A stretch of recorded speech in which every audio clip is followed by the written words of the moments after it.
Maniac Magee, Chapter 9. John McNabb had never in his life met a kid he couldn't strike out, until the runt. Now, as he thought about it, he came to two conclusions. He couldn't stand having this blemish on his record, that's number one. And number two, if you beat a kid up, it's the same as striking him out. So McNabb and his pals went looking for the kid. They called themselves the Cobras. Nobody messed with them. At least, nobody in the West End. The Cobras had heard that the kid hung around the park and the tracks, and that's where they spotted him one Saturday afternoon, on the tracks by the path that ran from the Oriole Street dead end to the park. He was down by Red Hill and heading away from them, book in hand as usual. But the Cobras just stood there, stunned. "I don't believe it," one Cobra said. "Must be a trick," said another. "I heard about it," said another, "but I didn't believe it." It wasn't a trick. It was true. The kid was running on the rail. McNabb scooped up a handful of track stones. He launched one. He snarled, "He's dead. Let's get him."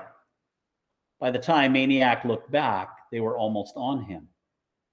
He wobbled once, leapt from the rail to the ground, and took off. He was at the Oriole Street dead end, but his instincts said no, not the street, too much open space. He stuck with the tracks. Coming into view above him was the house on Rako Hill, where he had eaten spaghetti.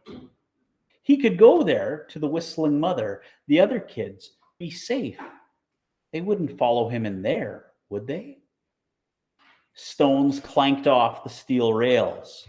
He darted left, skirted the dump, wove through the miniature mountain range of stone piles and into the trees, skiing on his hills down the steep bank and into the creek. Frogs plopping, no time to look for stepping rocks. Yells behind him now, war whoops, stones pelting the water, stinging his back. Ah, the other side, through the trees and picker bushes, past the armory jeeps and out to the park boulevard, past the Italian restaurant on the corner, the bakery, screeching tires, row houses, streets, alleys, cars, porches, windows, faces staring, faces.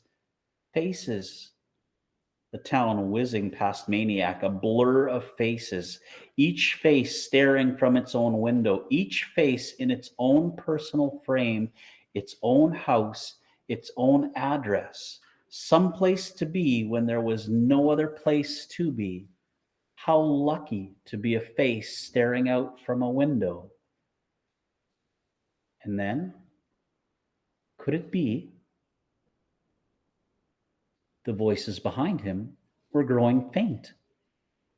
He slowed, turned, stopped. They were lined up at a street a block back. They were still yelling and shaking their fists, but they weren't moving off the curb, and now they were laughing. Why were they laughing? The Cobras were standing at Hector Street. Hector Street was the boundary between the east and west ends, or, to put it another way, between the blacks and the whites. Not that you never saw a white in the east end or a black in the west end. People did cross the line now and then, especially if they were adults and it was daylight. But nighttime, forget it.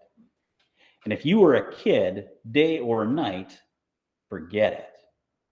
Unless you had business on the other side, such as a sports team or school, but don't be just strolling along as if you belonged there, as if you weren't afraid, as if you didn't even notice you were a different color from everybody around you.